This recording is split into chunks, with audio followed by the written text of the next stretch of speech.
All right, got a new racing game. It's kind of a throwback to the 16-bit era, Chase HQ, Outrun, and this is Slipstream, and this is being released by Blitworks.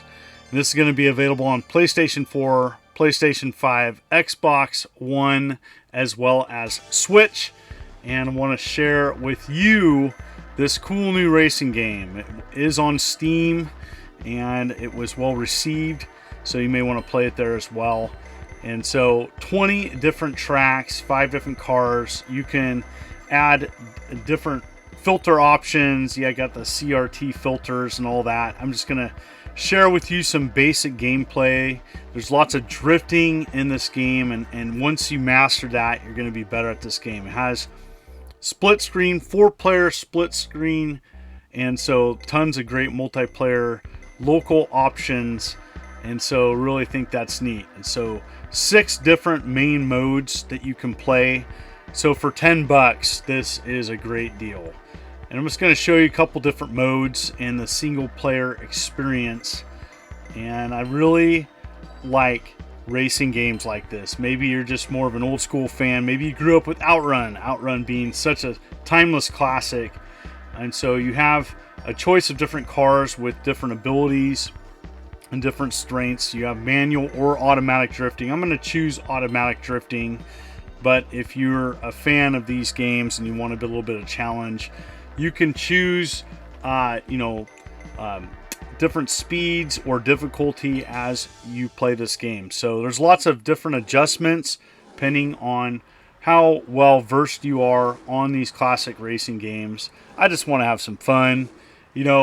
Sometimes there's tons of different types of racing games out there. I like the more arcade style. These types of games kind of appeal to me, as you can just pick up and play, and it's kind of a throwback to yesteryear, and I really love that. So yes, from the get-go, it can be just a lot of fun.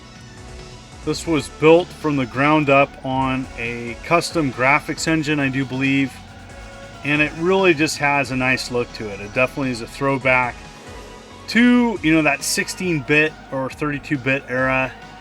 Arcade definitely has kind of the arcade look as well.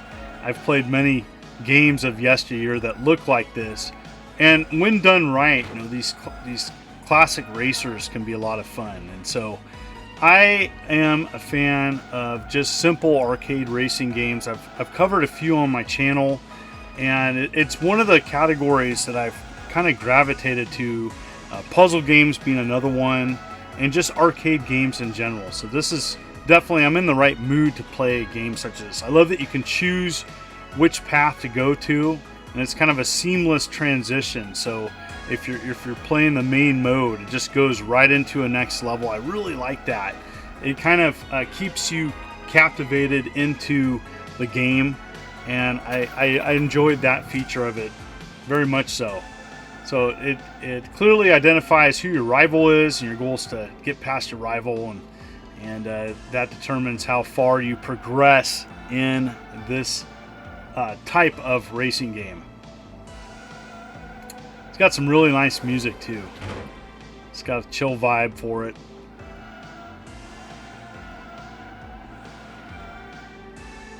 Doing okay. This is one of my first games playing this. Just wanted to check it out.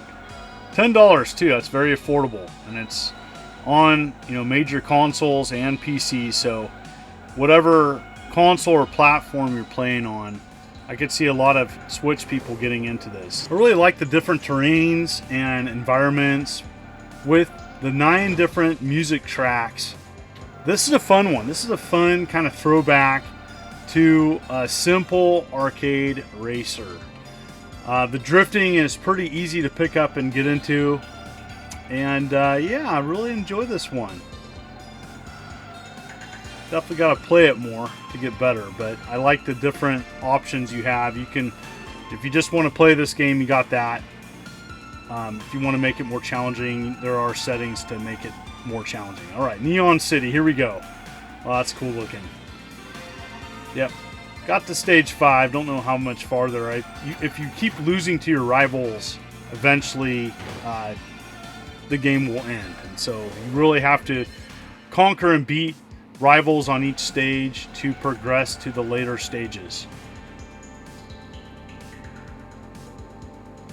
But yeah, really enjoying playing this. Just wanted to do a quick look on this. This is not a review, just want to share, hey, this is what it looks like. This is some of the different modes.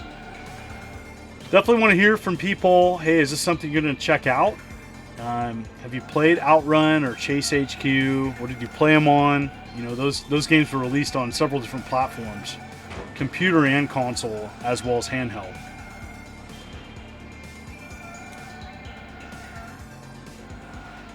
But definitely the developers of this game, you know, we're fans of old school racers. So this is where I end this part, and I'm going to show you something else, because this is as far as I got to stage 5. Essentially, once you lose the 3 rivals, it's over. So yes, got a trophy. There's different trophies you can unlock in the game. I'm going to show you a different mode. What should I pick? There's lots of different choices here. 6 main modes. I also like this is tutorial. I think I'm going to pick Cannonball. Cannonball sounds pretty interesting.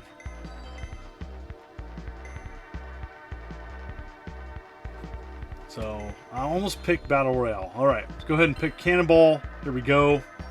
And you can choose the density of traffic and the amount of racers and rivals. I like all the selections and choices that you have per each mode. It really adds some diversity to that. And then you can choose the tracks, what you listen to. And here we go. So I'm going to choose that car with automatic drifting again. Again, if you're an expert of these drifting games, you can choose manual. So here we go. Just going to go ahead and let's do it. All right, see how good I do on this mode.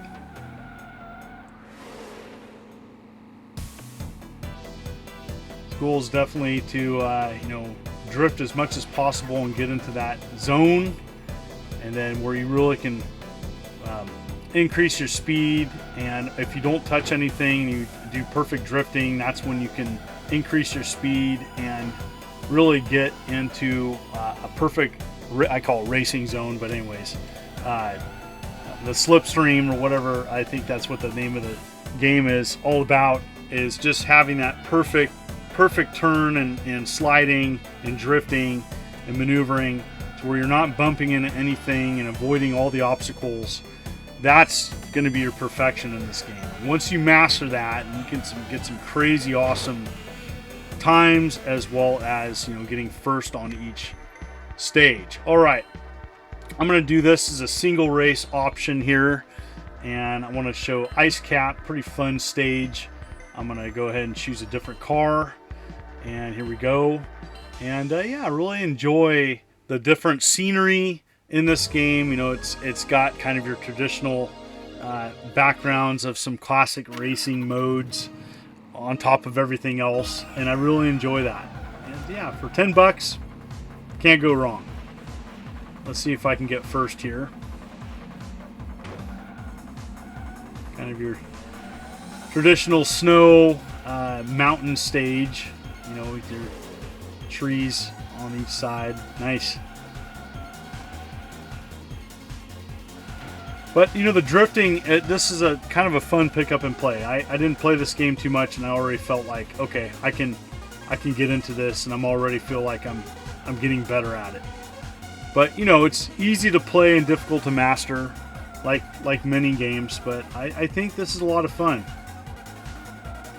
Like the look of it too. Definitely is a throwback.